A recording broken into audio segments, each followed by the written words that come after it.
Oh, we're live, are we? Okay, so just before we bring on Minnie, and you're going to love Minnie, I just want to do this as a tribute to Rex. I interviewed Rex in Canberra, and he has since passed away. But in this little interview I did, I met him in a. I say it in this piece. So have a listen, and then we'll go straight to Minnie. Name is Rex. I met him in Canberra in the Convoy to Canberra protests.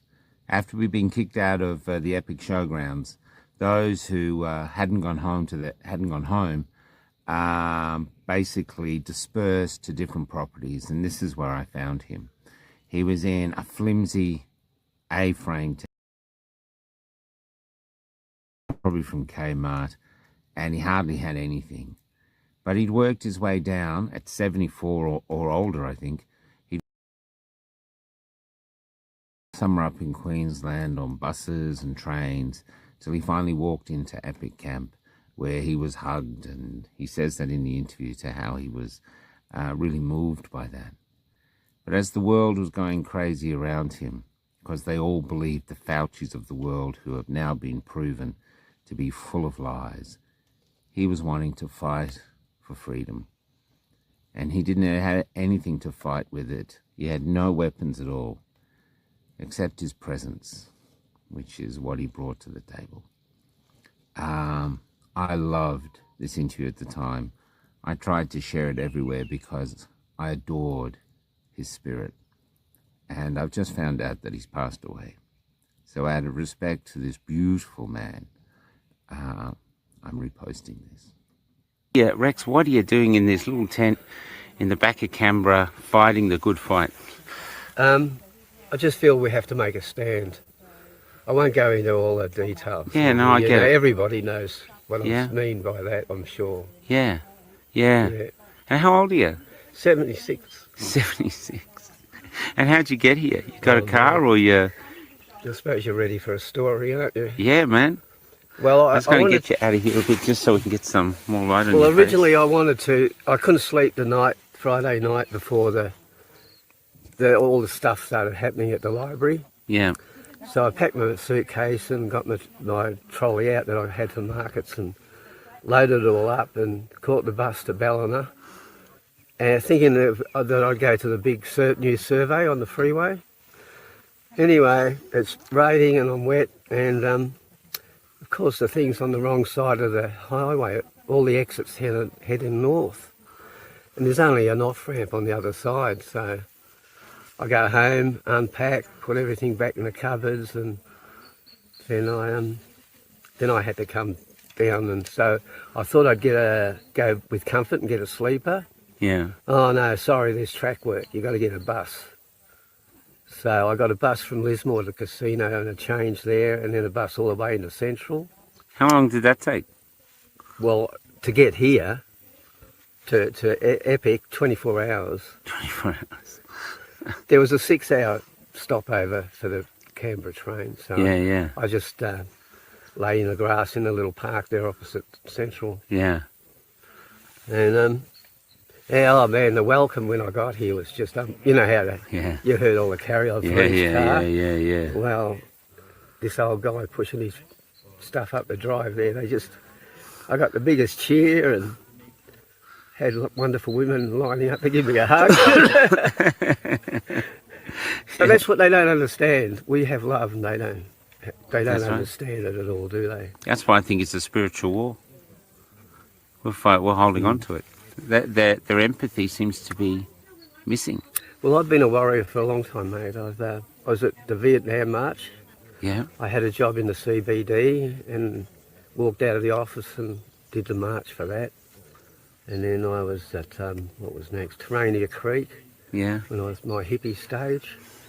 And then the docks in Melbourne, that was unreal. There were helicopters with searchlights sweeping us at 3 a.m. in the morning and stuff. That was pretty amazing.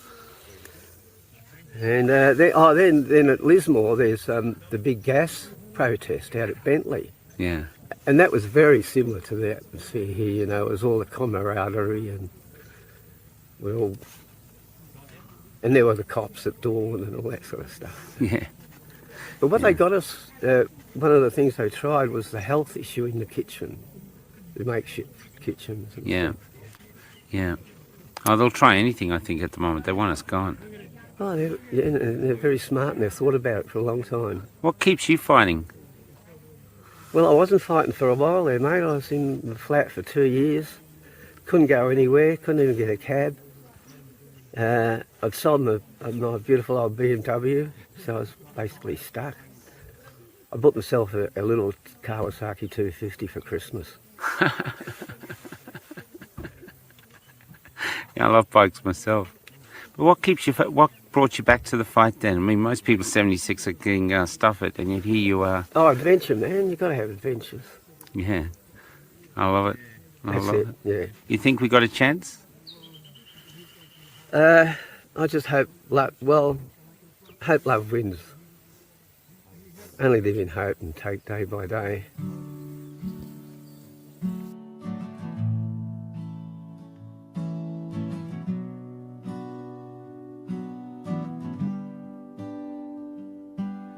We came down from Darwin with the dust in our veins. We drove across the Nullarbor, driven by change.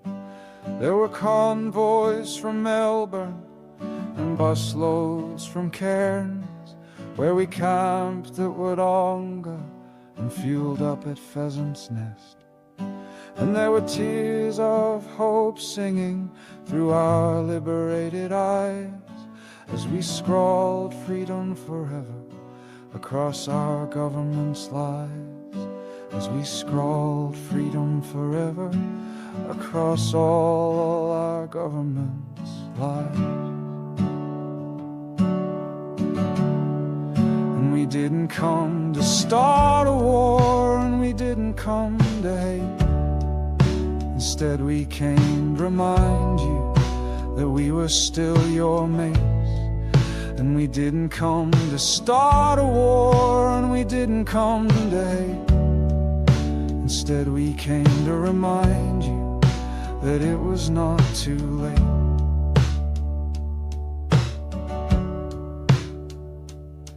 But our country had gone crazy, corrupted by fear. And before us the long path was already flooded with tears. Yet in epic we were dancing, for we knew what we'd done. Together we'd made the birth of all our freedoms. And this new cry for liberty were the smiles in our hugs, as the cops haunted our periphery like tyranny's new thugs. But for one night in Canberra we knew we were aglow, and our luminance was shining like a beacon of hope. And we didn't come to start a war, and we didn't come to hate. Instead we came to remind you that we were still your mates. And we didn't come to start a war, and we didn't come to hate. Instead we came to remind you that it was not too late.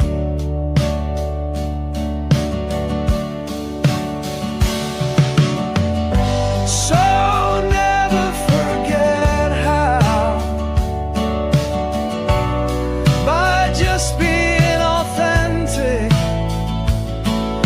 we drew a deep line in their cold sand, from a showground called epic. So never forget how, by leading the way, we wrote a fresh song of freedom that you can still sing today.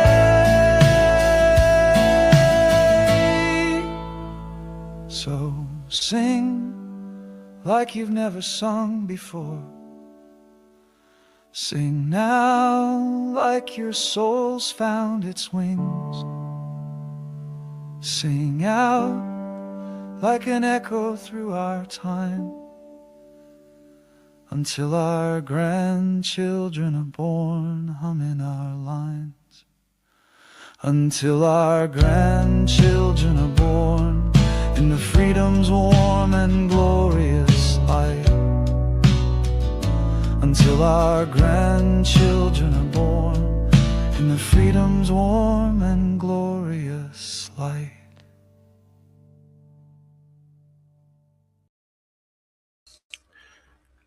So that was a tribute to Rex, and that 250 motorbike he bought when he right up until I think like the year before he died, he was driving the light around and delivering the light. So he was freedom fighting literally up until when death came for him. And what I loved about him when I did that interview, I did lots of interviews in Canberra. He was just so humble. But at 76 years old, he'd spent 24 hours getting to Canberra and was welcomed. And when I met him, he was in the shitty little A-frame tent on a property. And but he was still glad to be there, glad to be doing something. So he's one of many of the beautiful people that make up our community.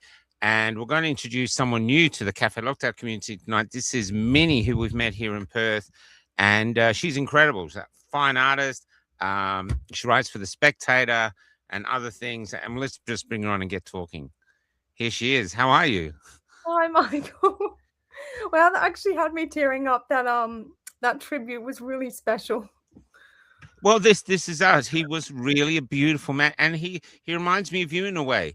Very stubborn, very keep going, but there's a gentle. I'm not going to become an aggressive, bitter, angry person, and that's what I get off you when we meet you. So, can I ask for the start, how did you become a freedom fighter? Good question. I think, well, what Rex actually said at the end of that there, hope love wins. I guess that's pretty much what's driving me as well. Just I never chose to do politics. I never chose to do activism or anything. It just sort of happened to me. I think you can probably relate to this, and a lot of freedom other people can. It's just you get thrown in it out of necessity, I think. Yeah. So I was like you say before, a fine artist. That was my passion in life. I didn't want anything to do, with stopping crime, counterterrorism, nothing like that. Never thought we'd deal with something like a pandemic and COVID. But yeah, I was studying English literature, wanting to be an English lecturer. And then I just realized that I went down the rabbit hole early. So because it was ironically the Julia Gillard government that gave us laptops in high school. So I started researching and everything. And obviously when you start, a little bit of research, you just go down into the rabbit hole very quickly. So that's what happened to me. I woke up very early. This was probably would have been 12 years ago now. Wow, so way before COVID turned up. Way before COVID turned up. So I'd known about, child trafficking, all that sort of stuff very young in life. And I just couldn't believe what I was reading. I couldn't believe, as someone who was also a creative writer, I realized that our reality it's worse than any novel anyone can concoct. The more I discovered, I was just like, this is crazy. Am I living in a badly produced movie? And I just realized doing English was not going to cut it. After finding out what you find out, you can't just sit there. So I thought, reading and doing English was not, it wasn't fulfilling me anymore.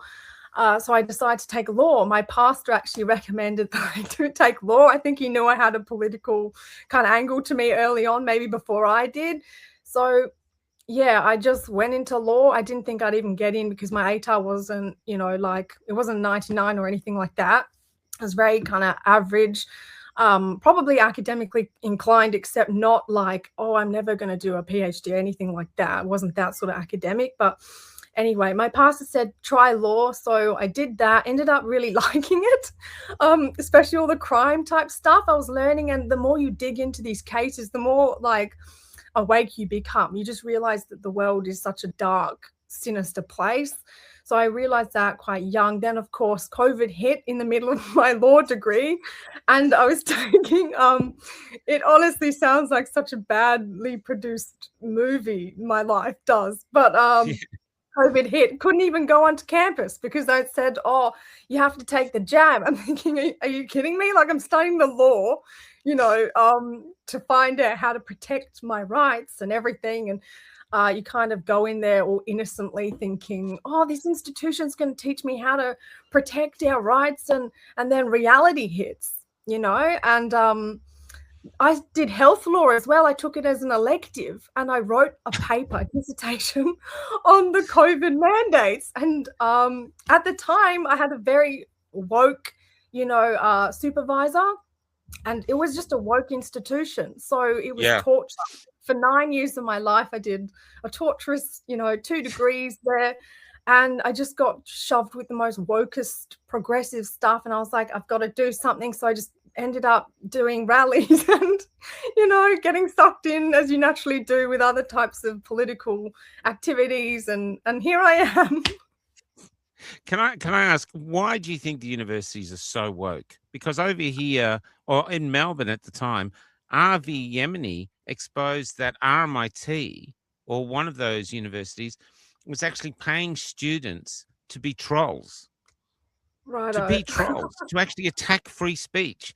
Because I remember them doing it. I was thinking, this is like children attacking, not children, teenagers, but, and that's what they were doing. They were teaching students who should be learning to opening their mind to shut down free speech and somehow justifying it. Yeah, you know? It was, it's like you say, it's just, it boggles the mind. I thought I'd go to university to learn how to be smarter, and I honestly think I lost IQ points after that whole experience. It was insane. And I think it's so woke because there are I believe that the institutions have been infiltrated and it's actually an agenda to ruin this country. I've gotten past this stage of thinking, oh, it's just negligence. Oh, it's just incompetence. I think there's an active sort of agenda here probably to, you know, to like ruin this country. And I think I'm just going to name the countries that we're dealing with here. China is one of them. You know, they just want to undermine our economy so they can come in and infiltrate. And we see that with the Confucius Institutes and whatnot. So I actually think there's an agenda to purposely infiltrate. And that's what communism, the Communist Manifesto actually, you know, was all about, infiltrating the institutions. And that's how they're going to take over. So what we're seeing. Have you ever heard of Plato's Cave? The thing of that? Yeah.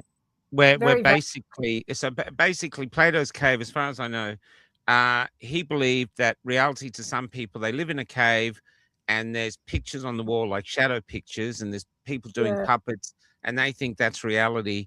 And then one of them escapes and goes outside and goes, this is not reality at all. There's this whole world out here. And when he comes back in, the people inside the cave go, no, we don't want to know. I'm beginning to think social media, which can be controlled with AI and all these other things, is like Plato's Cave. So if you're constantly on Instagram or TikTok and you're constantly watching this, if you think this is reality, but I'm wondering now how much of it is just destroying your morale and making you want to give up. You're not good enough, or the world's doomed, everything's this. Where in actual fact, like Kelly and I are out in the bush now. We're going to spend a few days out in the bush. Apart from our Wi-Fi, there's nothing. And if you don't look at social media, you suddenly are like a dry sponge. You start to open up and hope comes back, the beauty of nature. So do you get much chance to get away from the trench of bullshit and actually remember that you're a good-looking girl? This is the world here. There's still full of good people. There's bad stuff, but there's still good stuff as well. Yeah, in many ways, I envy you and Kelly, honestly, because you're out in the middle of nowhere by the looks of things, which is where everybody wants to be right now. You know, anywhere else except for where the trash is happening, which is like in our cities, I think, mainly. I'm luckily enough, I was born out rural and stuff. So I grew up kind of in the country and then moved to Perth, you know, for education and whatever. Not that I got much of an education, but I wish I'd stayed out in the country. But yeah, I do get out in nature. It's the only way to stay sane. Animals keep me sane. Nature keeps me sane. You know, nature doesn't change. No matter if there's wars going on or whatever, nature doesn't care. It's just, you know. Yeah, the tree doesn't notice at all. The rocks, No, they don't give a shit, you know. Exactly. So You know. in many ways, yeah, I try to escape out rule as much as I can. Yeah. There's how, as a young person yourself, like, how do you keep the hope up? Because I know we know so many young people, some who don't leave their rooms, some who are really struggling. They definitely don't want children. They don't want to bring children into the world. It seems to be a full-on attack on their worth, which is working. I tell you, if you feel worthless, and that might not be you, that might be the attack on you. It means you've been wounded by the establishment that's trying to destroy you. So how do you keep your spirits up? Because when I meet you, you actually have a real great aura around you, like that smile. So how do you keep your spirits up? Or is this all a facade? You got to get off the thing, just break down crying and start self-harming or something? Well, it's either you laugh about it or you go up in a ball and you die. Like, there's only two options here. And with our generation, you know, it's very easy just to black pill.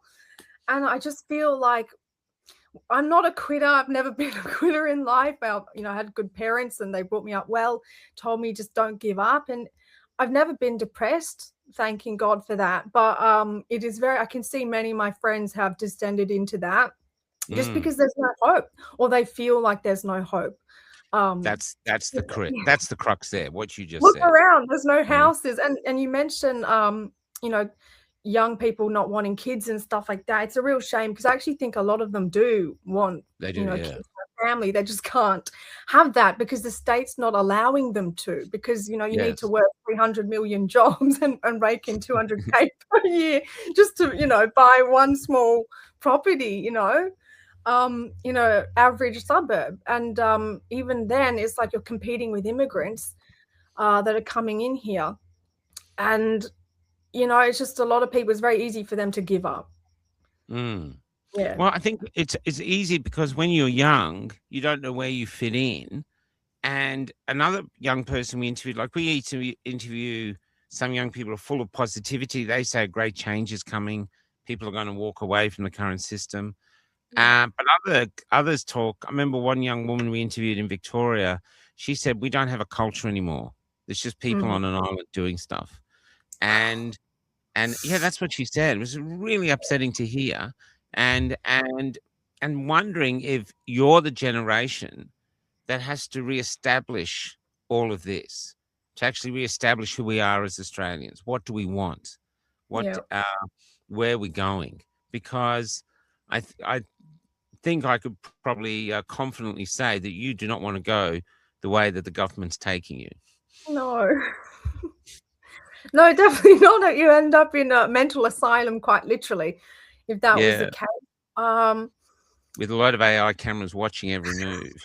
Well, that's it. I've got here a book on the surveillance state, Alex Karp. Oh, yeah. I've been all of those guys, just because, not a fan of the surveillance state at all. You're very right. I think young people, there is a fire brewing in us, though. I think because we're living in times where we are dealing with hardship in terms of, like, we're not getting back what we're putting in. Like, I studied for 9 years, for example, at uni. I thought I could be able to buy a house and whatever. It's not the case. So I felt like I put in the work and everything, and a lot of young people relate to that.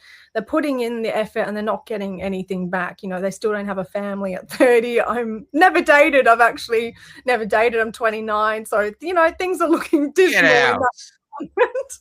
Really?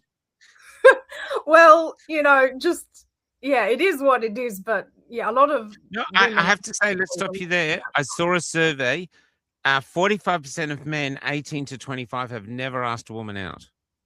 Really? 45%. That's what this. Wow. I mean, who knows who the survey did? It could have been done by someone. Well, it might have been clickbait, but it's interesting conversational piece. That is interesting. Yeah.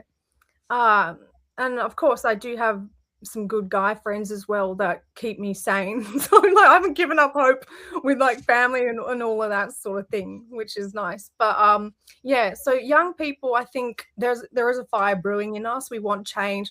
We're just, I think, at the stage now of like having to collaborate. We're all dispersed around the country, and there's not a whole lot of us. There's not a whole lot of freedom fighters in my generation, to be honest with you. Yes, totally agree. Yeah, so we're kind of in this stage of, do we move to America? You know, like, what do we do here? Do we join the fight over there? Is Australia too far gone? Because we're dealing with mass immigration, and it's not going to be a whole lot of us pushing back. That's the reality. So the ones that are left to stay, and I'm not planning to leave this country because I'm determined to kind of get it back on track. The ones that of us that are going to stay here, there is definitely a determination and a long-term sort of focus. We're not going to just give up easily. And I just hope more people don't lose hope and think we can't like get this country back around, because I actually think we can. It's just a matter of collaboration.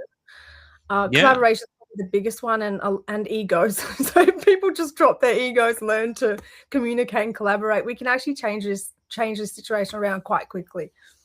Well, what a lot of people say we need is a vision. We're very good at saying we don't want to do that, we don't want to go there, we don't want to take the jab. But what do we want to do? What's vision that we're offering?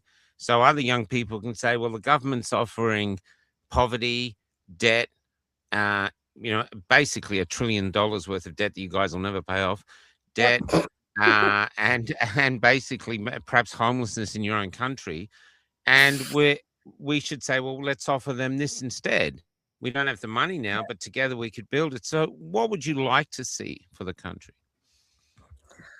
I think, number one, we need decent leadership.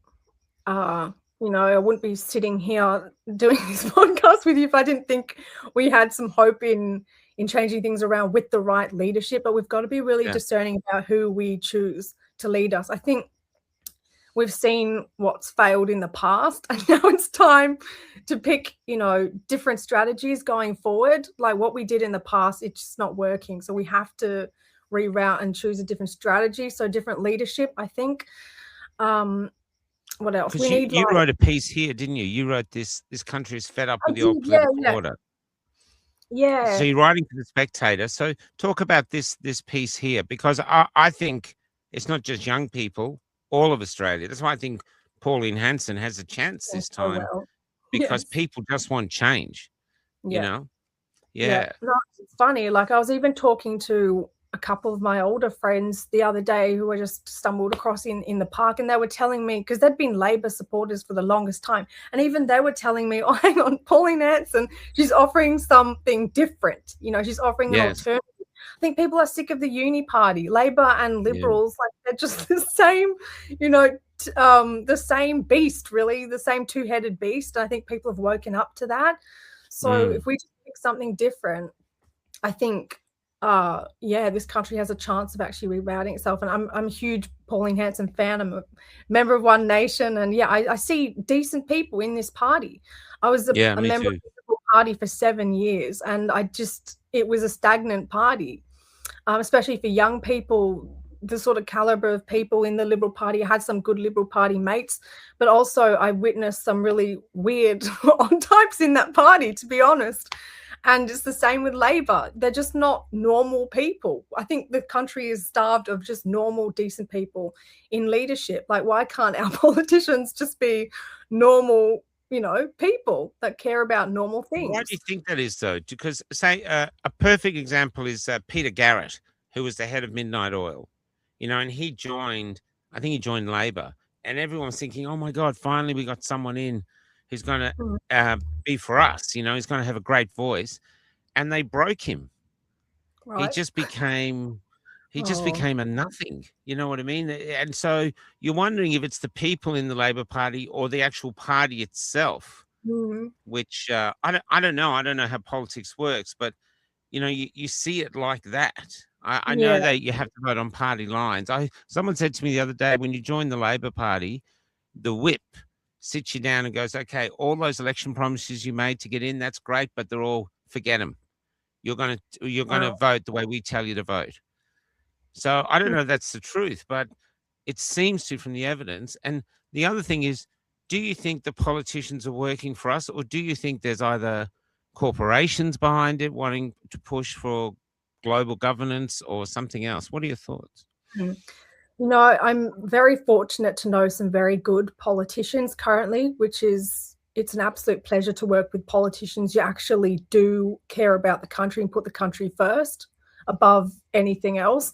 But then again, a lot of politicians are just in it for the money, to be honest. They're in it for the power. They don't care what party they really even join. They're just in it for power and influence. They'll do whatever they can to have people listen to them, even if what they rattle off is complete, like nonsense. And the other thing is the Liberal Party, like just look at the LNP in Queensland, for example. I don't want to get a defamation lawsuit here, but I'm past the point of caring at this stage. And Labor bought off by a lot of CCP infiltrators, to be honest. Wow. CCP, Chinese Communist Party, tied donors and whatnot. So I think that's pulling the strings here. It's not just CCP, but it's other, political players. They just buy their way in. So if you donate, obviously, a bunch of money to someone and they push their, the policies that they want them to push, you basically own the party. So the party's just a puppet of the largest donor. So yeah, that's the reality of how politics works. Money talks. Yeah, that's true. I just want to go back. Everyone says, forget about talking about COVID because it's in the past, where to me, it's not in the past. It changed everything. It's like there's before COVID and after COVID. Since you decided not to take the jab as a young person, how did that affect your life? Your family, friends, other things like that. How were you affected by that? I remember at the time, I think I cried in my car one time because, again, not depressed, but I did have some moments because I was like, this is so unfair. I was asked to mask up and whatever, even just to go into cafes and whatever. And there was one time on the bus, I was walking back from uni and had to catch some bus to the station to take the train back home and whatever. And I was trying to get on the bus and the driver was like, you can't, get on the bus because you're not wearing a mask. I'm thinking, excuse me, so you'd rather me have to walk, like a young woman on her own, evening hours. You're going to make me walk 20 minutes to the station because I couldn't mask up to get on your bus. I didn't wear any of these mask things. I just I have a history of asthma. It's gone now, but like these people don't care about that. They don't ask about your asthma history. They don't ask about anything like that. It was just, and I think I was a lucky person because even though I didn't get the jab and I wasn't allowed on campus, we had online learning and stuff like that. So I was spared at least from having to go onto campus, and in many ways I actually enjoyed not having to go to that university because it was, again, felt like walking into a dungeon every time I would rock up to campus. So I just had to drag myself to uni. So there were some good aspects of that, but yeah, for the most part, it was very lonely, to be honest. I couldn't relate to other people, especially young people my age, because they're left-leaning and very, pro the vaccine. So I lost a lot of my friends. I got blocked, for my activism. I got shunned, taken out of groups and whatever, all sorts of things happened. Oh my God. And you just wonder, am I the crazy one? You start wondering, they play with your mind. They gaslight you and you think, wow, maybe I'm the problem. And then they get myocarditis and you're just like, hang on a second, I made the right decision.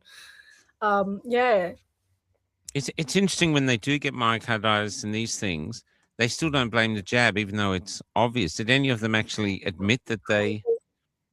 No? I think because people have this cognitive dissonance and the more they don't want to believe that the jab caused their myocarditis, because can you imagine what that does to your mind? If you find out, this institution gave me this killer poison that was supposed to help me. Imagine coming to terms with that if you've never kind of grappled with that idea before. It's quite scary to people, and especially for young people. So were you surprised by your own strength to withstand? Because most people couldn't gave into the pressure, So to actually withstand it as this young woman, where'd you find the courage to actually do that? funny you say courage. I actually don't think it was courage. I think it was rage. I think it was rage at the institutions. I was like, I'm not doing this just because, they're forcing me to do it. And I was like, nah, these stupid people in charge. Like, I know I'm not like a stupid idiot. Why are these stupid fools telling me what to put in my body? I couldn't deal with that. I was so angry. And that, anger is a good emotion in many ways because it can drive you and it can give you courage. Yeah. Look what you just said then. These idiots telling me what I have to put in my body. See, I was like that. Most of the people in our movement were like that. What makes you think you have the right to do that? But so many people, they think the opposite. They seem to think that the government has the right to do whatever they want with you. Well, how do you think we got here as a people that we feel that they have the right if they want? Like, I interviewed someone the other day, nursing home work. Not interviewed, I met her. We were at a pub with other freedom fighters, and this woman said, I wish I hadn't taken, but I had to take it for my job. And I said, your job has no right to tell you what to put in your body. They're just employing you by an hourly rate for the hours you're there. And she looked a bit stunned, as though she hadn't even thought of that. What makes people think that these bosses and the government has the right to do that? I think it's just like a psychological thing because it's drummed into us from young. We've got to obey authority. I just, like, anyone who's been through the school system, I guess, and would have that drummed into them. And I was always respectful of authority growing up. It's not like I ever wanted to push back against these authorities and whatever. And a lot of people were probably the same. They never thought they would have to push back against the authoritarian government. But it gets to a point where these people start impinging on your life in ways that you can't ignore. I'm all well and good, doing what people tell me to do and whatever. I'm quite obedient actually in real life. But when it gets to a point, when they start damaging you and asking you to do things that damage other people, and I think it's not even about, you pluck up the courage to disobey authority or whatever. It's more like we have to do this out of necessity. And also you get so rageful, people telling you what to do when you know in your heart what's right and they're telling you, it's not, do this instead. Who's the patience for that? It's interesting. I was just talking to a doctor then who's survived. He's been suspended, but he survived. And I said the difference between the two groups in Australia is that people like us, we didn't want to be right. We were happy to be wrong. Exactly. But the other side is desperate to be right. And it makes for instant arguments. So when you see what happened with Fauci, I don't know if you watched it, but where he pleaded the fifth the whole way through it, with your legal background and your freedom fighting background, how'd that made you feel? What are your thoughts on what I've Fauci seen him do did? it before. I've seen him do it before. I think he did this, like, it was over a year ago now. He already did that. And so I was prepared. He was just going to lie because the guy can't fess up to it. I sort of call him this little Dobby gnome goblin person because he doesn't even, he's not even human. He's not even human. Like the way he carries on. I'm like, who is this creature? It's just, I'm beyond like the point of trying to understand this man because he can't be understood. It's like trying to understand a psychopath or something. How can you even begin to get in these people's heads? Him pleading the fifth, like, or whatever it was, I don't, like, I guess they have those rights in America and whatever. The Australian law is a bit different to that. But yeah, you've got rights, fine. But like when you start killing other people, that's when you have to draw the line. Millions of other people. Yeah, and he's responsible for that. I think the more he lies and the more deceptive he is and the more he, pretends this is not the case, that he was in fact, behind this whole disaster that killed people, I think the more people just wake up. So I don't really care if he's not saying anything because that is saying something. That's saying something to people watching on, looking at this guy thinking, wow, that's like a whole new level of psycho I didn't know was possible. So it doesn't really matter what the guy says at this point. Everybody knows what he's done. The evidence doesn't lie. I've got like these books here that are really good, like the Wuhan cover-up. That's a good one. You know, COVID, was it a bioweapon? That's another good one. The truth about Wuhan. You know, like I've got all the books here. So the evidence doesn't lie. So I think people, if they just read through the evidence, it doesn't matter what this gnome says, you know, it's just people have woken up to it and there's nothing he can do to stop it. You're saying earlier on that you think China's behind everything destruction of our country, but could America be a part of it too? I mean, the thing that no one seems to bring up is America, through Fauci, was paying for gain of function in China. They're supposed to be their enemy, you know? Yeah. And then it doesn't make sense. There seems to be collaboration going on. 100%. So I think, Fauci was definitely behind it. Bill Gates, you know, I don't know why the guy's not in prison yet, to be honest. You know, I don't get it. Like the Wuhan lab, a partner to the Wuhan lab was the WHO. This is mentioned on the website. You can just go to the international partner section. It's right there. So it's not like you can't see that. Also, Eco Health Alliance, that's another American, you know, company. Like, why aren't all these people who have, you know, they're based in America and they're tied to the lab? I don't understand how America hasn't actually imprisoned these people yet.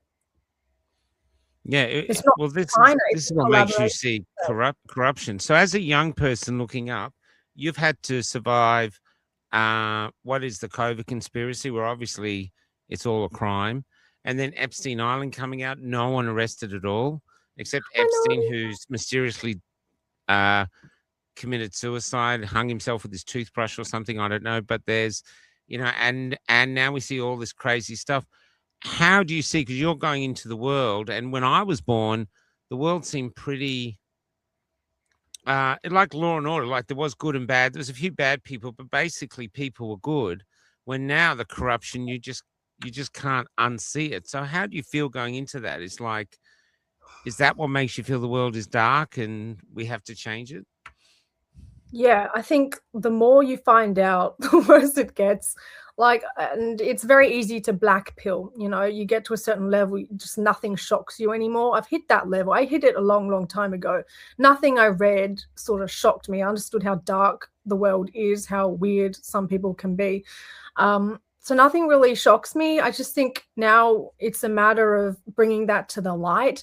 I think people are starting to really understand how dark the world really is. I mean, a lot of people are quite sheltered. They grow up quite sheltered, especially conservatives, because a lot of them are from Christian households and conservative backgrounds. So they actually grew up quite sheltered from a lot of, like, you know, domestic violence and crime and all that sort of thing. And I think in many ways that makes people quite maybe just not able to combat the darkness, because how can you combat something when you can't see it or you don't know it exists?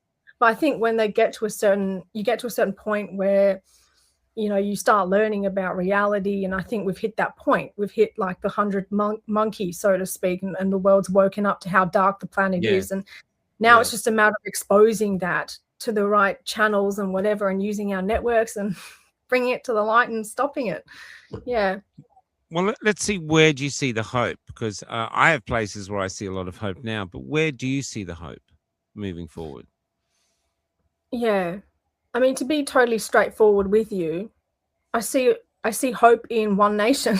I see that what's happening in the country right now is like, it's historical. And I don't think anyone really, even in the freedom movement, I don't think anyone really saw it coming either. No. Like how rapidly, you know, people are just flocking to this party. Not only that, but just the freedom movement is gaining strength. I think people are finding their feet now. COVID was like the catalyst to sort of get people moving, get them into the right careers. People have had to rethink what they do for work because of COVID and whatever. And if you push people out of politics, which has been happening for, you know, years and years, they just move into other careers where they can be maybe more effective. And so I think people are, starting to pick the right jobs, move into like the One Nation space and the freedom fighting space, and look what's happening. I mean, they're polling so well. I think that's a reflection of where the country's at. Australians are fed up. They want change. On both We've had sides. the voice. We're broke. Even it's simple things that they can't undo. We're giving the gas away for free, and we're paying for it. We're broke. We all, our children are broke. There's people going hungry. I went down to Rockingham, interviewed a lot of the homeless people there. That went off. And one woman needed a clutch. The people who watched the show actually bought her the clutch, so people are helping each other. And I do see hope in the comments. You see the government or MSN puts up something about new flu virus or a new whatever, and the comments are all people attacking and laughing at it, mocking them. Yeah, it's like there's an undisclosed civil war where a lot of Australians now really believe that the government, Liberal or Labor, but especially Labor, doesn't have their best interests at heart. Yep. And I think it's more, it's not like you just have to suppress information to stop people from waking up at this point. You can just see it. Like you go outside, you try buy a house, it's not happening. You try rent a place, prices of everything is going up. Fuel, even, like these ridiculous wars happening at the moment. People can see it. So I think that's. But even with the wars, like the fuel, we're sitting on oceans of fuel here, oceans of oil, gas. The world shouldn't bother us. We should be thoroughly independent. You look back at pictures from. Well, look back. You look back at either a beach picture in the 1970s. Everybody skinny. All the cars parked, we made them all. All the buildings we made. We not only built the buildings, but everything in the buildings we made. The aluminium windows. Everything we made. Yeah, the cars, everything. That's all gone because of the Lima Agreement. And but then the other thing too, this is when, say, look, kids never got as many vaccines. I think I got like 4. But you look back at pictures of the students, and the students are all skinny and healthy. We're now with all this modern technology and all this big pharma health, and our children are sick. Yep, exactly. A diet of McDonald's cannot bode well. Cannot bode well for the average citizen. I try to avoid those things, and it's true. People are just getting fat, and I think for the longest time, I think Australians have actually been living a very hedonistic lifestyle. We've had it so good for the longest time.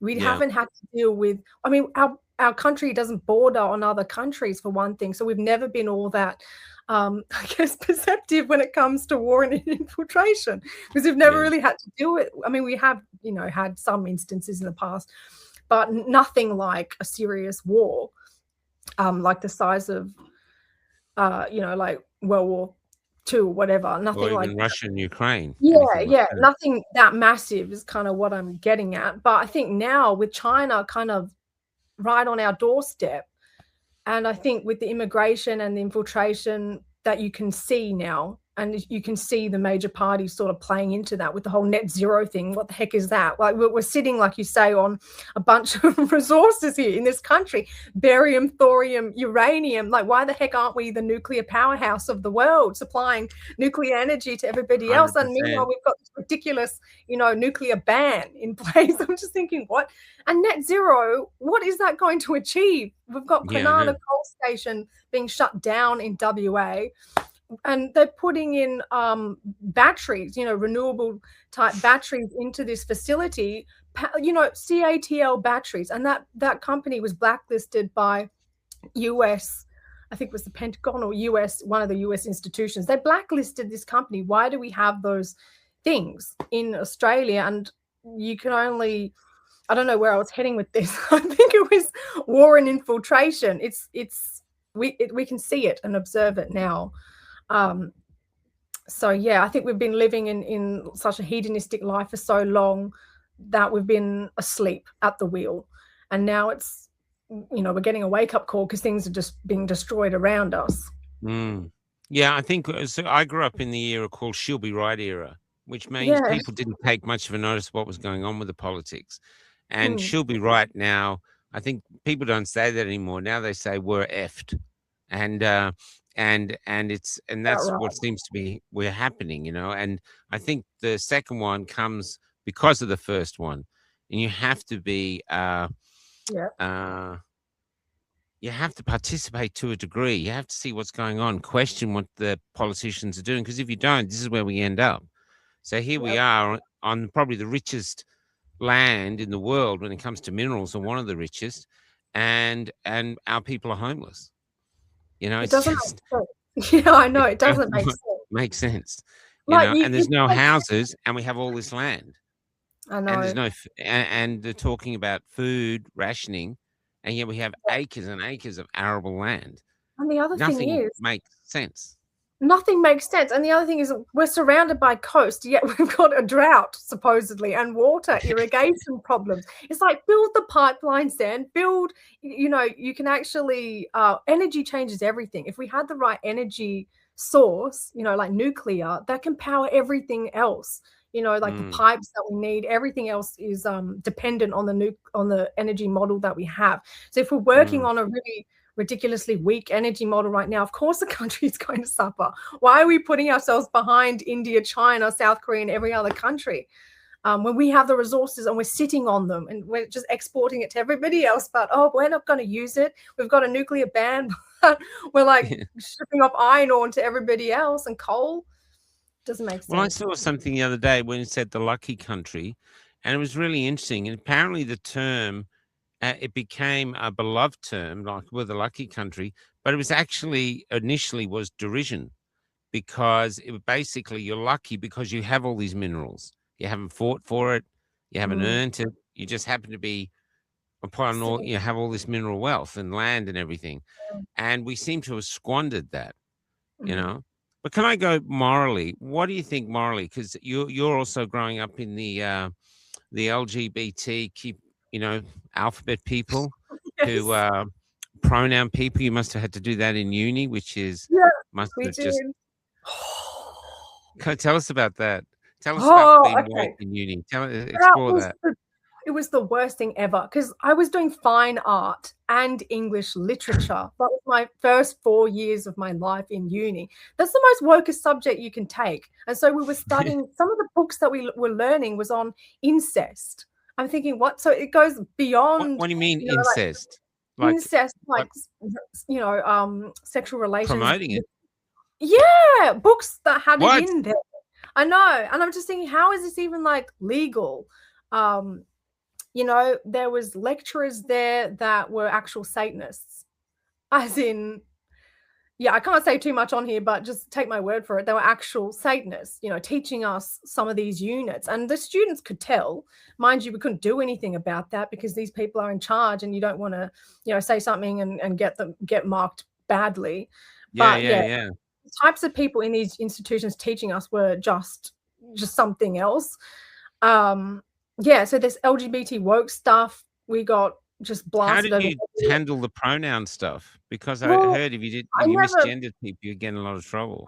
I never really went with it. One time in contract, the tutor wanted us to go around with our pronouns. This is the #1 tutorial for law that we're doing, the first one that we ever do, contract law. It's one of the core subjects. And I remember thinking, why the heck are we doing this? We should be studying actual contracts. That's I was just like, good grief. But the other thing is, I dealt with that at uni, but also I'm looking at what the young kids are dealing with in schools these days. I'm also an English teacher, and they are telling me, Minny, in school and stuff, if I say something in this group project about this LGBT thing I don't agree with, then the other trans kid is going to dob me in, and then I'm going to get a suspension. So they don't want to speak up, but they're all being, coerced and coerced into going along with this thing. And it festers like a contagion, this woke stuff. And the stats don't lie. People, especially young females, they're turning to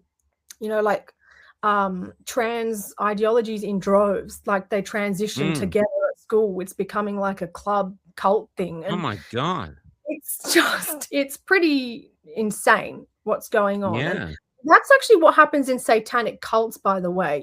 People get their limbs chopped off and whatever. So how is it really different? Yeah. Absolutely. I mean, I think one of the most horrific symbolic images of our time is the young women parading that great scar where their breasts used to be. I find it's devastating to watch, because you're just thinking if they, like, in my days, if you put an earring in, you were really rebellistic, but you could always take it out. You know what I mean? Yeah, it used to be a thing. If you had it in the left ear or the right ear, one of them was gay. If you were a guy, one was gay, one was straight, and you'd be in the school toilets with a nappy pin, going, "Is this the gay ear?" And you'd be, that's as bad as it got. You know what I mean? That's as rebel as you were. Wow. That's as rebel as it got. But now it's insane. Now it's insane. The trans stuff is just because they can't come back. I read something the other day that if the girls' breasts are removed, if they do get pregnant and they start producing milk, the milk has nowhere to go, and the pain is just almost intolerable. Wow, I didn't even think of that. I didn't even think of what happens when a girl like that is pregnant. But what about mastitis and all of that? I know. That can kill people. That can actually get infected. Oh, gosh. I know. So I find, like, to be honest, if you do want to trans, I do have a really close trans friend. If you do want to trans once you're an adult, I realize if you have gender dysphoria, it's real. I think it's very rare, but if that's what you need to do, that's what you need to do. But now it's becoming a trend, And on kids as well. Trouble is, it's a trend that's hard to come back from because it's been promoted so much by the government, pushed by the government, and the way they go on, it's like this era. It's like instead of reshooting, we used to go around trans shooting, like a big trans genocide. Hey, got nothing to do. Let's go shoot some trans people. They never happened. I honestly, I grew up in Perth, Midland, and also in Melbourne. Trans people, you'd see them. Transvestites, we call them then. They're everywhere. They didn't get much hassle. No one cared. It's just, we're a pretty tolerant society. So it's all this bullshit just riven down our throat to how we are, like we're the bad people. But in fact, it's extraordinary. Can I ask you also about what's your thoughts on late-term abortions, that they're allowed now up until the day it's born? Oh, that's honestly, it's quite brutal. I mean, like late-term abortions, it's just murder to me, to be honest. I mean, how can you do that? As a Christian, I believe life begins at conception, but late-term abortions, like when the kid's already formed, fully formed pretty much inside you. And the thing is, it hits home to me because I am an identical twin. So actually I was premature. So I wouldn't have, basically I would have been born, if everything had gone to plan, a month after I was actually born. So, like, I was fully formed. I'm clearly fully formed now. And, like, if a kid was like 8 months old or something in the mother's womb, that was the age I was in my mother's womb when I was actually born. So they are a person. They are viable. And there was two of you. Yes, there's two of me. And is the other one like a complete lefty and trans and everything and up to their 8th abortion, or are they like you? She is a beautiful twin sister. So she is I don't speak about her much on social media, but she's very much like me in the sense that very conservative, anti that whole progressive crap and the woke stuff. Conservative just means normal, doesn't it? That's what I love what Elon said the other day. When that woman said, "You would think right-wing and normal people," he said, "Well, yes." It's just the way he said yes was like, that's got rid of the whole argument. Yeah. So if you don't want to talk about your sister, don't. It's just interesting to come across twins. Yeah, no. But it's the hope for the future is in someone like you, because you're not out there burning houses down or firebombing cars or anything. You're just pushing ahead defiantly, using common sense, decency. And this is the hope, My generation will be going along, and I feel that my generation is responsible, really, for everything that's happened now. We don't want to admit it, but we are. We're the generation that effed up, you know what I mean? And now So I do feel I don't actually meet our generation actually come forward and admit it. It's very rare. I hear people my age going, "Yeah, it was us," but I wish they would, because there's still time to redeem ourselves and go, "No, we can't leave $1 trillion worth of debt to you." Yeah. You know, it's like you turned up at a party and we go, "Oh, that was a great party. We had such a great." Oh, actually, yeah, I tell you, it's like you turned up at a party and we're just giving you the bill. Oh, you missed a great party, but here's the bill and here's a mop you can clean up. You know what I reckon about that whole thing? Like, because my dad's a boomer, right? Like, he's 75. So I'm very much attuned to the boomer mentality and whatever. They're great people. They've lived through lots. And yeah, very skilled, very talented, hardworking. But honestly, like, if the boomers don't help us now get out of this mess, you're gonna be in palliative care one day, and you don't want some woke, young idiot looking after you. That's all I can say. So to get yourself out of this whole situation, and if you want to visit a medical clinic in future and not die, then help the younger generation, which is what you're doing with this and everything that you do. And yeah, we need more people like you actually just helping. There's a lot of people. The whole movement is made up of people my age, to be honest. A lot people my age, and they would agree with me, and we fight. But I just don't know how it happened. I just grew up in a country that didn't want to talk about anything that mattered. Anything. Right. Talk about trips to Bali, talk about renovating their kitchens, talk about the property market and footy. I'd be sometimes, you'd hear men talking about footy as though whoever caught the 8th ball of some footy match was the most important thing in the world. And that's all they talk about. And you realize it was like dope for the masses. Talk about this, and they're passionate on it, and they're really passionate, and who gives a shit? You can't go back and change the game. And now here we are, which is really interesting, because I don't meet anyone who talks about footy anymore. Now we talk about how we got here and where we're going, and the real problems facing our country. Do you think this attack on our country is happening all over the West? I think it is, actually. I think this is not just an Australia problem. It's actually a worldwide issue. And I could even expand it out to even more than just the West. I think this is happening worldwide in a lot of cultures, even in the Middle East. I see a lot of, modern, Iranians, for example, who want nothing to do with the war that's going on over there. Yeah. I've interviewed them. Yeah, they mini civil war happening everywhere, not just in Australia. I think it's quite obvious though in the West, just because we're very left leaning these days, and I think maybe some of the other cultures are more conservative just because of the way their government's set up. Ours is a democracy, so it makes sense that it's actually democracies lend itself to higher levels of infiltration just by the nature of that political framework. So I think we got here quite fast in terms of the decay that we're seeing. So it's quite obvious what's happening here, but I actually don't think it's just limited to Australia. I think it's happening worldwide. Are you part of do you know of any young freedom movements that are rising up, or groups that are basically young people? Do they exist in Australia? Yeah, they are there. Young Nation's one of them.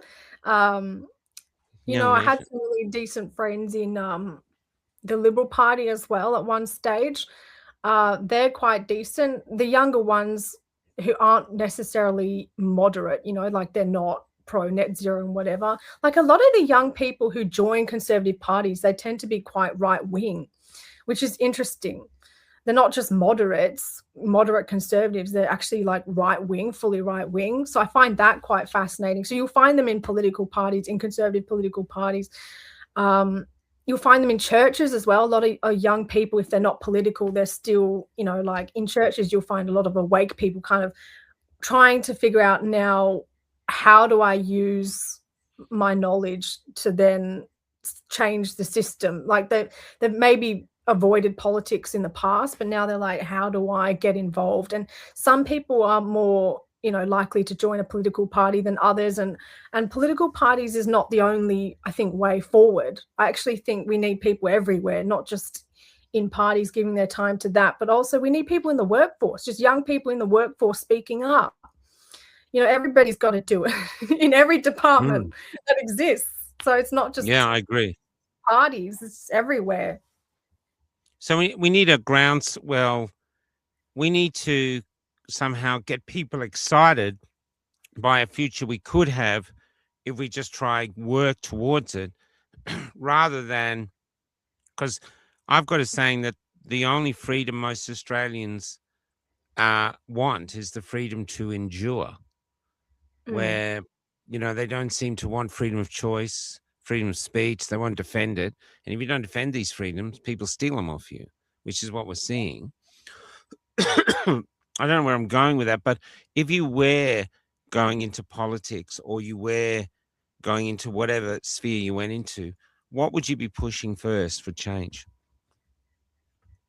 Stopping the corruption. I would definitely, you can't do anything without first getting rid of the corruption.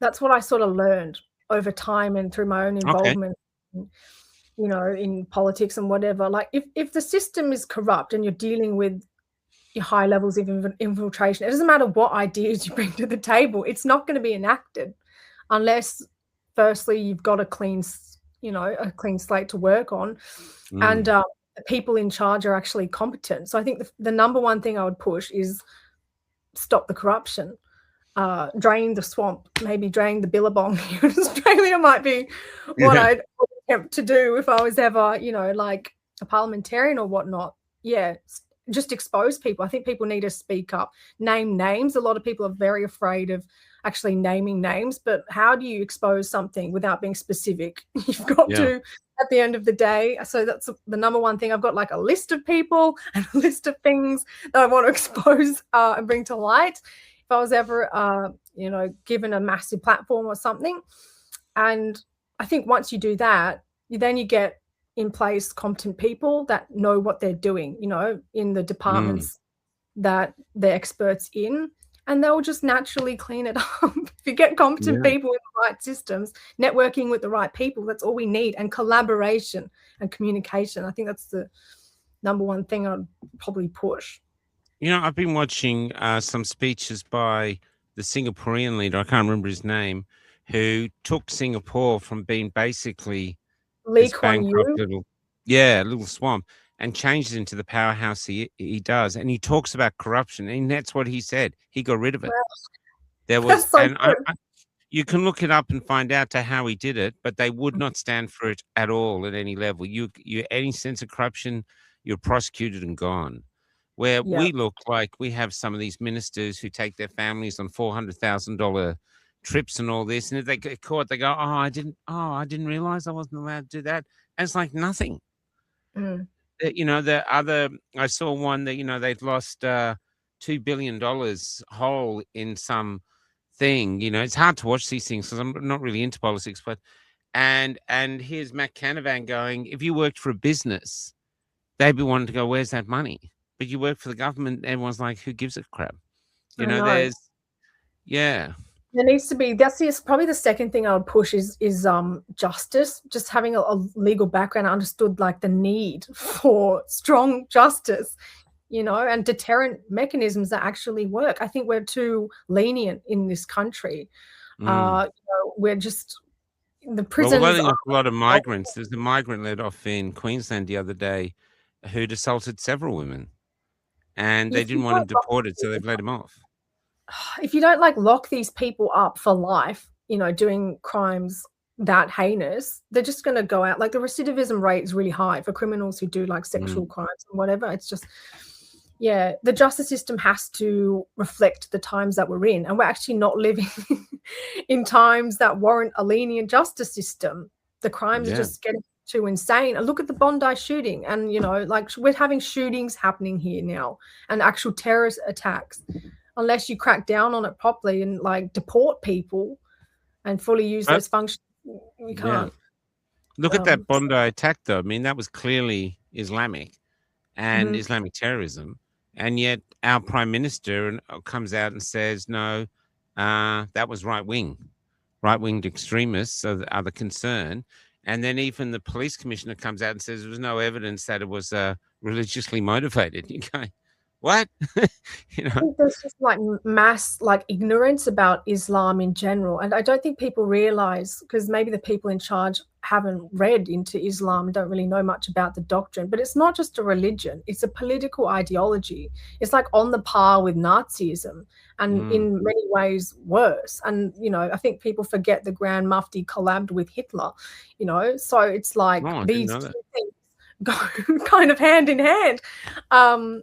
And I think it's worse than just our government is turning a blind eye to Islam. They're actively funding it. And this is something I've tried to cover on my socials. And it's Home Affairs. ISIS brides. Not only that, but Home Affairs is funding a social cohesion program where they're putting millions of dollars into organizations that are run by like Islamic communities, and they're specifically giving money to these people for social cohesion, but that money's ending up in companies that are actually tied to groups like Hizb ut-Tahrir and like actual terrorist organizations. So our Home Affairs department, the department that was set up to counter terrorism, is now funding the issue. Like that's the stage we're at. That's why you say you got to laugh or you go nuts. Exactly. How I sometimes wonder if they're doing it on purpose or they're just so ideologically blind that they can't see it. I mean, the woke doesn't seem to be able to say when it comes to men, trans men allowed in women's toilets. The woke don't seem to be able to accept that a lot of the men that want to go into the toilets aren't trans. They're just perverts, and you're giving them access. Put on a dress, you can go in there, which is what most of us realize will happen. That's why we don't want it to happen, because we've got daughters. Yeah. Yeah. Do you think they're ideologically driven, or do you think it's just they've sold out and they're doing corruption, or it's a mix? I think it's a combination of all that stuff plus another. So they get votes out of it. I mean, you look at Tony Berg, who heads up, an electorate in the eastern states full of immigrants. And I've seen this happen with a lot of different electorates, not just that one. But if you get the migrant vote, wouldn't you let them in? And wouldn't you fund their little activities? I mean, I wouldn't, because ideology drives me, not money and power and whatever. But some of these people, they're so incompetent that they need that job to survive or sustain themselves or whatever. And I'm not specifically talking about Tony here. I don't want to be sued, but again, past the point of caring. Like they just want the money and power. Let's just lay it out there, isn't it? That's why they do it. It's so interesting, isn't it? It lacks logic, those decisions. Unless that's right. That's what it is. Realize they're just picking votes. Yeah, that's why it's the lack of logic is what's screwing people up. Everyone thinks it's crazy because nothing makes sense. COVID was perfect for that. The stupid rules they had. I mean, it was just bonkers. And yet so many people went along with it. I mean, to be honest, you spent 3 years of your life living with the real possibility that the police could come up or the COVID people could come up and take you away to a camp. Yeah.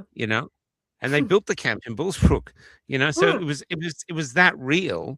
And your neighbors and your friends would have just gone, oh, well, she should have just taken the jab rather than attacking it. I'm seeing it. I put a post up the other day about the cost of living where I filmed some of the stuff I'd bought in a store. It was only a little bit of stuff and it cost $60. And I put it up asking people how they survived. But what was really interesting, people were attacking me for buying the wrong stuff. Oh, there's a cheaper butter. There's a cheaper milk. And I thought, but why are you adapting? Why aren't you getting angry and going, why is this stuff costing so much when we've got all this land, all this mineral wealth? And, why suddenly are we, going hungry, But instead, it's easier to attack the messenger, which happens in COVID, happens with everything, What do you think it is with people who they just don't want to tackle this stuff, which is actually if they could tackle it and win, their lives would benefit and their children's lives would benefit no end? Honestly, I think it's like just a short-term focus mixed with, I don't want to know because it's too hard, and also I don't want to know because then I'm going to have to change my life to kind of work around the truth here. I mean, many people, if they woke up about the system we live in, that's career breaking news for many of them. And would you really want to think that if like your career is the reason like you're able to eat, or like you've got kids and you need to feed them? Like I can understand the logic of not going there, just because it's heartbreaking for many people. And maybe I take it for granted because I have been, and you probably the same, been awake for a long, long time, but I was awake very young. So I was kind of like, I can't conceive of people putting the truth aside. But if you've been living your life, say a lot of boomers been living their life with a certain view about how things operate and work. If some random tinfoil hat person comes up to them and says, "Oh, did you know, there's a global cabal of people out there, trafficking children or whatever," do you honestly think they're gonna actually look into that when they've been living, say, like 70 years of their life in ignorance? It's hard. It's a hard message to swallow. And people don't want to do the work to research it and come to terms with it, I guess. The child trafficking thing is interesting, you know what I mean? Because, it's real. The numbers are huge. And yet in this country, if a child goes missing, like Tyrrell, I think we search for them and they're in the news, and we, as a country, we come together looking for them. And yet, if the numbers are right with the child trafficking, there's loads that go missing and nothing's spoken of. And yet, so I don't know if they get stolen so much from Australia as other places, but it's really hard to get your head around. What do you know about child trafficking? Do the children generally come from the developing world? Yeah, there's a lot of that. So I think it was Laura Silsby, one woman, I should say, attached to the Clintons. So she had tried to traffic kids in Haiti, just because after natural disasters, a lot of people go in and take advantage of that. So after natural disasters is like a hotspot, like prime time, you might say, for crime, just because people get away with things because there's a lack of law enforcement and oversight and all that. So people just do it for money. It doesn't even have to, like, I've tried to make rational sense of this child trafficking cabal or whatever. I don't know exactly what to call it, exactly the people in charge of it, but I have suspicions based on the policies they sort of push and whatever. And they just do it for money, or they just do it because, like someone's paid them to do it. I mean, how many gangs are there even in Australia, for example? If you go up against some of these gangs, they'll just come after you, isn't it? Yeah. So in politics, if a politician sticks their neck out and says, "Look, I'm aware that this gang is doing so and so about this, they're doing something with this kid or whatever," who's going to stick their neck out and actually bravely say it's those people there that are doing this? And if the police department is so incompetent or so, corrupted themselves, a lot of the police department is not operating as great as it should. Just look at all the instances in the news of police officers being found with child porn or whatever. Yeah. If these are the sorts of people running the system, they're not right in the head. They're sick. They're sickos. Yeah. Nothing they do is rational. We can't even rationalize the fact that there could be, leaders involved in this, because these people aren't normal. So don't try and understand it from a logical perspective. It's just demonic. A lot of it as well is just driven by something spiritual, I think, as well. Do you feel it's a spiritual war that we're in? It's 100% spiritual. I don't know how you can see anything that's going on in this planet right now and think this is not dark forces at work here. Yeah. It's something not right. I think people can intuitively pick that up, and they're waking up. A lot of people are flocking to spirituality and the church in droves just because they're like, look, I need framework to explain this. Yeah. Who can It's a blame really them? good point. I saw something the other day, a politician in England talking about these grooming gangs. One of the gangs was cops. They used to have cop nights. All these cops would come around. And I was thinking those poor girls would be going, these are the police. Who can I possibly go to for help when those who are supposed to protect me are abusing me? You know? Yeah. It's Yeah. Well, just extraordinary times. look at the Pakistani rape gangs as well, Yeah, for I know. example. I mean, look at how they just covered that whole thing up. Some people just don't want to deal with this issue because it's messy, or it's just they don't want to think about it because it's so sick that people just don't want to deal with the issue. So it just proliferates and becomes more organized. And if the leaders turn a blind eye to it, then it just festers and festers. I think that's kind of what's happened here. Yeah. Extraordinary. Well, I'm going to give you something because I can see you're a young leader. So it'll be very interesting to see where you end up. And I wish you the best with it. But I'm going to tell you something that a young woman told me when I was in Melbourne, because I was the same. I was doing my theatre. My theatre company was surviving. COVID came along, it shut it down. I went to writing novels instead. Kelly's writing one of the novels I wrote during the first lockdown. And I was I wrote one in the morning, one in the evening, because I thought, well, I got nothing else to do. And I still wasn't in. It was, but as I got in, once I started going to the marches and there was pepper spray and you could see the armored cars, and you realized, okay, we're under attack. And then suddenly I engaged. And so when I started doing my first speeches, this girl came up to me and said, the same as I just said to you. She said, I think you could be influential. And she said, so I'm going to tell you something. She goes, you have a moral obligation not to sell hopelessness, no matter how tight its grip. That's very tough in these years to try to do that.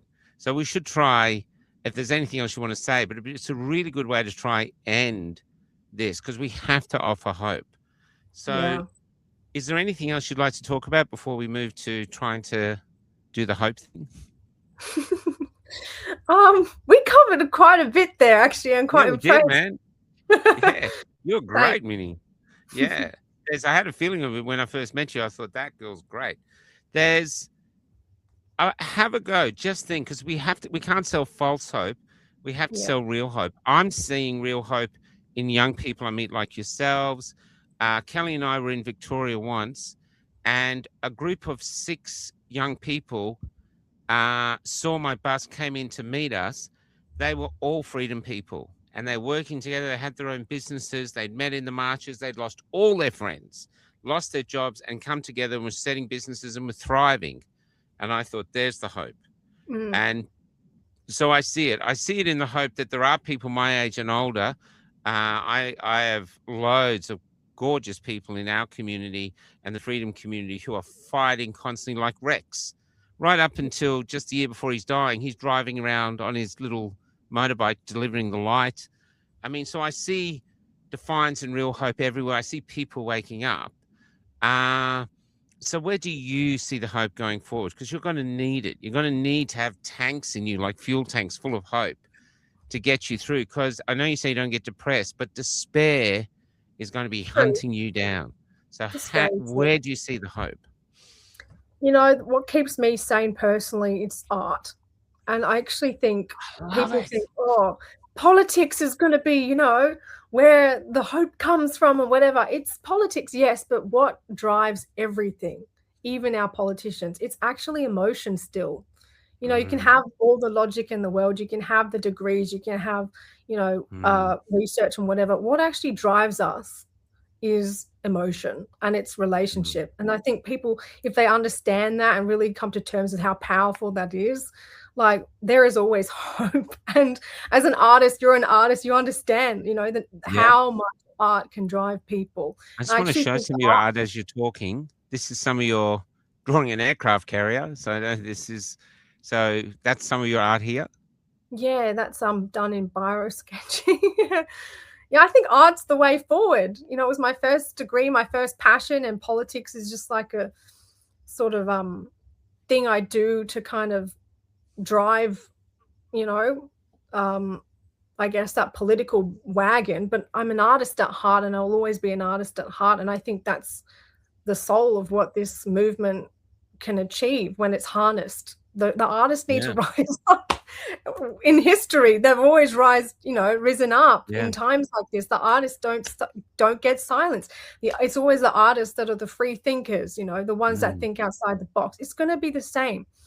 A lot of politicians are actually creative minded as well. They have a heart for art, a lot of them. They just maybe didn't pursue it in their career, but a lot of politicians are creative thinkers. So I think creativity and art is really what's going to drive everything.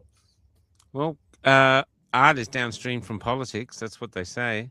So, and yeah, I've been agreeing with that for ages. I've been telling people, most of the movement I've been in, saying we haven't unleashed the art yet.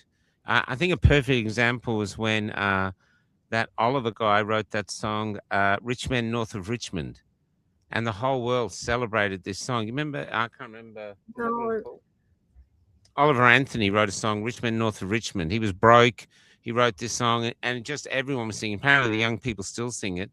So I do. I'm even saying with AI, embrace AI, because people are doing extraordinary things with us now, doing AI. So to even produce art quicker, because it can produce protest art right at the time when you want to do it. You don't have to wait 6 months. I actually love ChatGPT so much. This is not a ChatGPT plug, but AI has its uses as well. And don't, forget the efficiency AI can give us, to drive our art. Yeah. What is an artist, though, for you? That's actually one. I will sort of spoil myself with one question. As a fine artist, what are your thoughts on? Because a lot of people are saying AI is stealing art, but what are your thoughts? I think it's helping, just because I'm time poor generally, because I'm in politics, but AI can do something that would take me hours to do it, or days to do something that AI can churn out. And, I don't think it's a replacement. It's best harnessed by actual artists as well, AI art, just because you can feed quite a lot specifically into AI, like the composition, lighting, all sorts of things. So I think, real artists do need to still drive that process, but I just love this stuff because it's really efficient. And yeah, it's good for time poor people. But having said that, I still draw. I think my art's become better as a result of AI, just because it's unlocked, imaginative potential now that I can visualize things and see them in a machine, before I have to draw it out. It's quite incredible. So I wouldn't write it off straight away. It's like any tool. The tool is only as good, and the art is only as good as the person wielding those tools. So yeah, that's correct. It's a tool, another medium. Well, I have to thank you for coming on. I can see in the comments you've just won over everybody, and for people like us, our age, we're thinking there's reinforcements are already here, and so hopefully working all together, guided by. I think there's a compass in our souls which knows which way to go, and it's up to you which God you follow. But I do feel that there's an exodus happening of people who do want something better for themselves and for the next generation. So I do have hope, but we're in dark times still, and stuff like this. Yeah. Thank you for coming on. I hope you stay in touch. We should get you back on if they've got anything else as much as we can with our community. We'd love to share your voice. So put us on your podcast list if you start doing things, you want to get any news out. Feel free to use that. Thank you for having me on, and thanks to everybody who left comments and everything. Thanks. Yeah, no problem. And we'll share you the link so you can see it and share it. This next song is we got Stuart Copeland said to me, we need a new Welcome to Country. So I wrote this. This is called Welcome to Country, but it's the Cafe Locked Out version. Oh, cool. I did the poetry. AI did the music. So and I think AI, and I nicked the flag off some generic thing. So we're going from there. But I'm hugely impressed. Please go out on a date.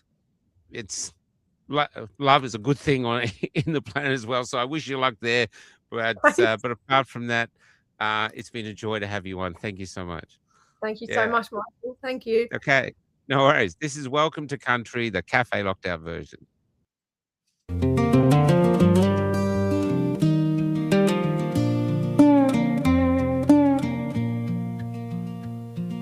Gravity feels stronger these days. Is that why our energy continues to fade? It's like we've woken up on someone else's earth.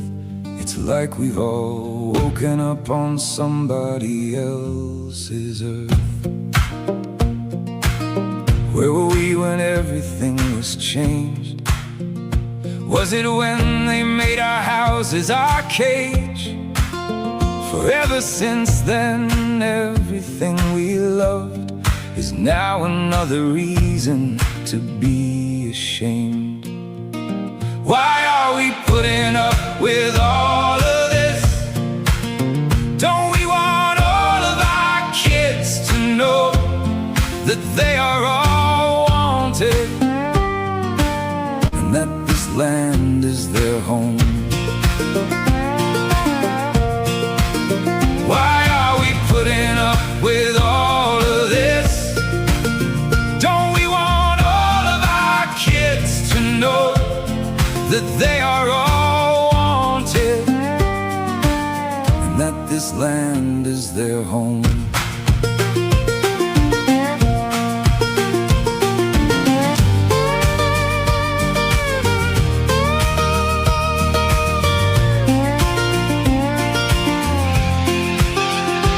Corellas are on fire tonight, sharing their defiant larrikin souls. A larrikin song our kids may never sing in the silent world we're building for them. A quiet world full of debt and shame that we are leaving to them. A silent world where the larrikins were the choirs of yesterday. Why are we putting up with all of this? Don't we want all of our kids to know that they are all Australians, and that this land is their home?